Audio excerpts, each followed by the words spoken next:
Uma das notícias da semana passada é que o Grêmio teve desencaixe financeiro, não conseguiu botar em dia os salários por 4 milhões de reais. 4 milhões. Uma notícia vergonhosa diante de um clube que fatura 500 milhões. Sim. O Grêmio divulgou, e se o Grêmio divulgou, se o Grêmio confirmou a informação, eu gosto da transparência, acho que é importante ter transparência. Foi um mês da patrocinadora Master que ela não depositou. Que ela não depositou. E hoje, o Grêmio tem uma SAF em campo maior do que as SAFs que estão no Brasil. A maior.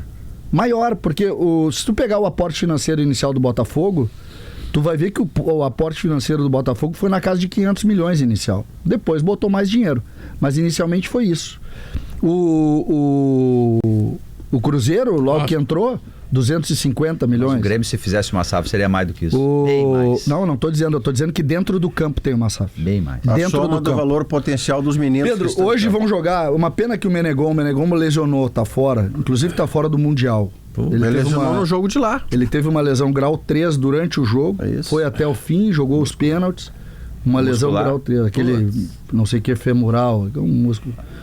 E ele, reto femoral. É esse, né? Na coxa. E aí ele teve lesão grau 3, fica fora do Mundial, fica fora da decisão. Mas o Grêmio tem ali o futuro dele. Luiz Eduardo, Gabriel Mack, João Borne, Thiaguinho, RJ, Benjamin. Gabriel Mack. Eu nem entro, o João Gabriel, que tem 15 anos. O futuro do Grêmio tá ali. O problema está exatamente depois do jogo, porque depois do jogo vai para robusta incompetência do departamento de futebol, e que é copiada pelo Inter também, que é aquela coisa de gastar todo esse dinheiro com jogadores que não dão resultado. Então, o Grêmio tem hoje 500 milhões de reais em campo se cuidar da transição desses meninos para o profissional. Vou repetir. 500 milhões. O que o torcedor do Grêmio tem que fazer? O torcedor do Grêmio tem que ir ao jogo, tem que valorizar esses atletas, tem que valorizar esse trabalho e, sobretudo, precisa entender que este é o projeto de dinheiro novo do Grêmio. O dinheiro novo do Grêmio é o velho trabalho das categorias de base que sustenta esse clube há 100 anos. Os caras da base costumam distinguir os jogadores por prateleiras. G1, G2... G1 é o cara de seleção, é top, o cara de seleção de base e que tem projeção de jogar em grandes... Potencial de venda externa. Não. Potencial de jogar em grandes mercados. O Estevão, Hendrick, esses caras são G1. G2 é o cara que vai jogar na Série A. É o cara que tem potencial para jogar na Série A e daqui a pouco ele vai maturar um pouquinho mais e tu consegue uma venda. Vamos lá. O Johnny do Inter. O Johnny era um G2. É o cara que tinha potencial e assim, tu não é fixo. Tu pode ser um G3, que é o cara que ficaria no mercado de Série B e daqui a pouco vai jogar na Bulgária, na Romênia, nesses mercados secundários. G4 é o cara que é de consumo interno aqui, sim, por aí vai. Nada é fixo, tá? O guri pode ir evoluindo e eles viram um G3 e viram um G2. E pode ser que o cara que seja G2 vire um G1 no profissional. O Carlos Eduardo do Grêmio. Ninguém falava no Carlos Eduardo. E o Carlos Eduardo é um cara que deu um retorno financeiro e chegou a jogar, né, na Europa e tal, jogou no Flamengo. O diferencial desse time do Grêmio é que o Grêmio conseguiu reunir, César, numa geração 2 ou 3 jogadores, porque geralmente quando tu acerta muito, tu tem um G1. O Palmeiras deu aquele tiro porque tinha 3 G1. Luiz Guilherme, o Hendrick, o Estevão, o zagueiro que acabou sendo vendido, 4 na verdade. Então assim, o Grêmio tem nessa geração 2 caras com potencial para ser G1, talvez até 3. E vários para ser G2. Então esse é o grande potencial do Grêmio. Outro ponto desse time da base, César, e aí mostra a estratégia que o Grêmio e o Inter precisam obedecer num mercado que está cada vez mais competitivo e que está se pagando muito por jogador. Se isso fosse uma definição de comentarista, o Maurício seria G1 e tu G5. Não faz assim, Pedro. G5 pra ti. Não, eu seria G8, eu estaria na Série D. Não faz assim. Mas assim, não caia nessa pilha. Eu tô aprendendo... GZH em vez de G1. Em vez de G1, GZH. Eu tô aprendendo todos os dias e o meu sonho, quando eu for adulto, assim, mais assim... maduro. Quando a barba fica bramba. Quando a barba fica branca. Quero ser bonito, que nem o Maurício. Não, isso não, Pedro. Eu quero ser mentiroso.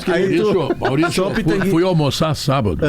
no 360, tinha show. Lembrou de mim, A hora, me lembrei de ti. Claro. Podia ter me ligado, teríamos ido. E tu me traíste, Maurício. Foi a Gramado, né? A Dani e o Gael, Tava bom. Fosse te mandar pro interior do estado e me deixar sozinho. Aquele Guaíba, Pedro, aquele Guaíba reluzente, que coisa maravilhosa. Só para completar ali, Guerrinha. Pra completar, tem mais 30 minutos.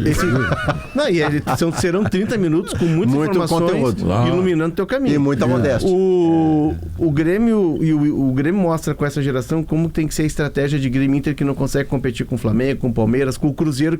O Cruzeiro agora já tem pré-contrato com o artilheiro da Colômbia no Sub-20, artilheiro do Sul-Americano e artilheiro do Mundial. Esses guris do Grêmio, dos 11 que jogaram na semifinal, 9 chegaram na iniciação no Cristal, com 9 e 10 anos. Tu não consegue mais pegar guri com 15 anos. João Borne é uma exceção nessas 14 anos. Tu não consegue mais pegar, porque tu tem que fichar os caras, e Grêmio Inter não tem essa bala. Mas tem que ser combinado com o treinador do ano que vem, tá? Porque o treinador, se continuar pedindo o jogador nota 5, 6 para ser teto dos jogadores potenciais de 17, 18, mas essa geração vai do júnior direto pro veterano. Por isso que eu bato pé, por isso que eu tô batendo pé nisso. Tu tem uma geração fora de série, tá? Tu tem uma geração fora de série com... Normalmente, o Léo fala em um jogador. Quando tu tem um jogador muito destacado, tu cria destaques em volta dele que não são tão bons. O Grêmio tem 5 jogadores que são rotineiramente convocados para a seleção brasileira. O Menegon, o Luiz Eduardo, o Thiaguinho, Benjamin e Gabriel Max. 5 jogadores. Tu teve uma geração, há não muito tempo atrás, tu teve uma geração que foi campeã mundial, sub-17 também, que tinha o Pedro Lucas, o Diego Rosa, e outros jogadores que se destacaram. Caio Jorge. Não, digo do Grêmio, que passaram reto. E tu tinha... era o João Peglo. Isso, tá? E tu tinha... O Pedro Lucas era o camisa 10, inclusive. Isso. E tu tinha o Wanderson, que não jogou na seleção, mas que era daquela geração, lateral, e todo mundo sabia que... O que coloca? Tu precisa olhar isso com uma atenção técnica, mas, sobretudo, com uma atenção de que a tua salvação financeira está ali. Tem que ter um projeto para esses isso não pode permitir, entrando na tua colocação, Maurício, não pode permitir que o Grêmio contrate o Camilo. Se contratar o Camilo, peguei o Camilo que pode. Estava jogando a bola dele lá e o Camilo como exemplo aqui nem é da posição que eu tô falando. Agora, se tu faz o mapa de que tu tem 5, 6 jogadores aqui, a estrutura do teu clube tem que se virar para eles. Mas aí tem que estar definido, César, no projeto. Se tu não tiver muito claro isso, de que tu vai ter de usar com o treinador, porque o técnico vai chegar e vai pedir o técnico o Grêmio tinha o Kaique. Foi vendido para os Estados Unidos, né? Para um time da Major League Soccer.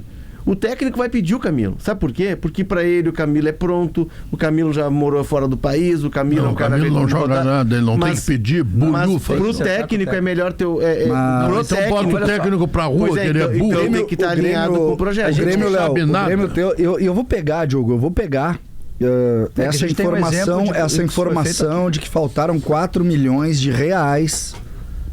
Que faltou caixa. Não foram pelos 4, né? Porque a folha é 23. Eu sei, mas é que a informação surge a partir do atraso. Então, não é por 4. Eu sei disso, né? Mas o caixa, né? Porque só surge isso a partir dos 4. O caixa é só um. E quando tu tem algo assim e tu lembra que o Grêmio de 18 pra cá vendeu 1 bi em categoria de base, ou tu acorda... Aí não conseguiu fazer um time. Ou tu acorda... O time do Grêmio hoje... Olha o time do Grêmio hoje. Grando. O time que vai jogar. Grando. O Marcos Rocha, veio de graça 2 meses e meio atrás. Noriega.